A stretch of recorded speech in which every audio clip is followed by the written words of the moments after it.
I'm Wada Sanada. And I'm Reese Dennis. And together we are Fubu Nation. Fubu Nation is a dance company based in London, and we're here to create visibility for Black people in contemporary dance. And we are currently bringing our Ruins piece to Friday Lates at the V&A.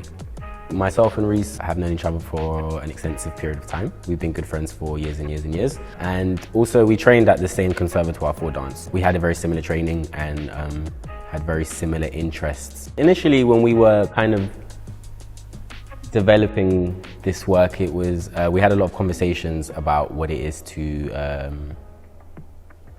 be a Black male living in Britain. That's not from Britain, but raised here. We spoke a lot about masculinity in its different nuances, and I think it's a reaction to expectation. Being expected to be a certain kind of way, maybe that's informed by your background, maybe it's informed by culture, maybe it's informed by religion for different people. It's just kind of physicalizing a lot of the internal dialogue that happens with a lot of Black men, Black boys. I feel like a lot of us do for a long portion of our life sit in an uncomfortable space of friction of what's expected of you, but then also what inherently what you want, and sometimes those things don't align. So I think this whole work is it's really just a response and a reaction to that.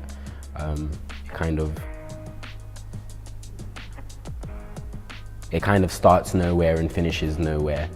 So I wouldn't say that it has I wouldn't say the narrative is linear. It's more felt, I think. When we were speaking conceptually about the subject matter, the topic that we're exploring, we kind of brought it back to this thing of when you think of ruins, ancient ruins, it's this mixture of beauty, elegance, and something that really stood for something that has now been broken and disheveled. And I think it's a metaphor for the headspace that we find ourselves in sometimes as Black boys, as Black men. It's this thing of knowing that you come from richness, you know, and realizing that you're in this space where maybe we're not honoring our legacy. We're not honoring what it means to be wherever you're from, be it in Africa or the Caribbean or so Ruins really is a metaphor, I guess, just for the internal dialogue that you see throughout the piece a lot, the push and the pull, and it is kind of it's mentally, you know, you're in a state of ruins. You don't know what to do with it. I think it speaks to the whole thing of like men being quite bravado and, you know, this like toxic masculinity, and how for myself and my personal journey, how I'm starting to learn how to be more sensitive, and also dancing with another man in the space isn't so common, and especially not so common within like my community.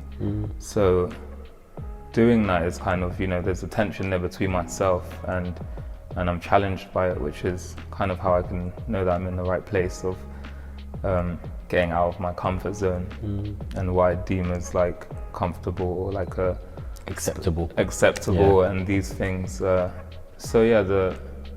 guess it's illustrated because it's something that also bleeds into my actual life and how I respond to other men, particularly other Black men, because there's, you know, sometimes we see each other and there could be maybe like intimidation or like a power play, power struggle, and it's these kind of themes that we try to represent in the piece, which it doesn't have an end point or a beginning, but it's about the kind of nuances and the journey that the piece goes through, which is kind of, you know, what we feel in everyday life.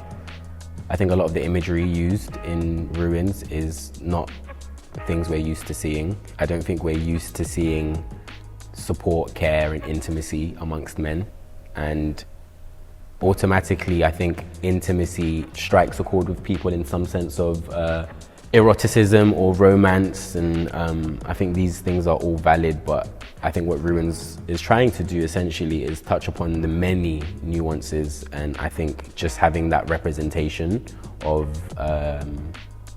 two men in an embrace rather than at odds with each other is not something we're used to seeing. So that's something we try to do through the work, is kind of try to create those images and those pictures that can maybe be uncomfortable for people to see if they are not in the right headspace for it, you know?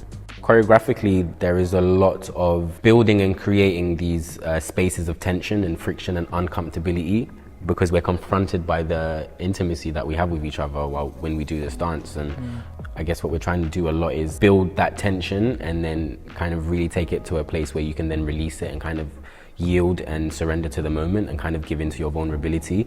We use a lot of contact, and we're very precious about the notion of touch and how there's so much within touch that I think sometimes when we're just going through the motions of choreography, you can become a little bit passive with contact. And for us, it's the little things, the very small nuances of how we touch, how you embrace, how you take a hand, how you hug, how you place a hand on the shoulder. There's information in the small details. And the sensitivity as well, like you're saying. I also think now in a time where it's so uncommon for people like to embrace, for you to embrace your friends, and everyone has to be in their bubbles, like we're in a bubble. Yeah, I feel like it's really important now to kind of show that and kind of visit that back, because a lot of people don't, you know, have that in their day-to-day life now. There's a moment I really like actually. I don't think I've said this before, but it's the moment where my head's on your chest and you're kind of running forward.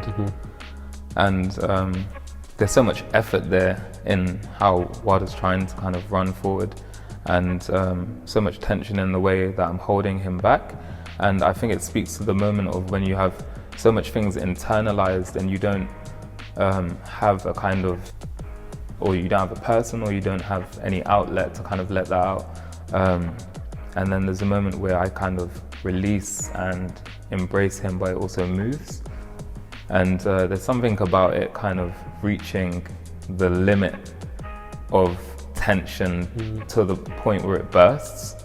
And yeah, I just find that really beautiful. Also knowing that I'm the thing that's blocking him, and I could be a person blocking him, I could be a representation for him, he could be me.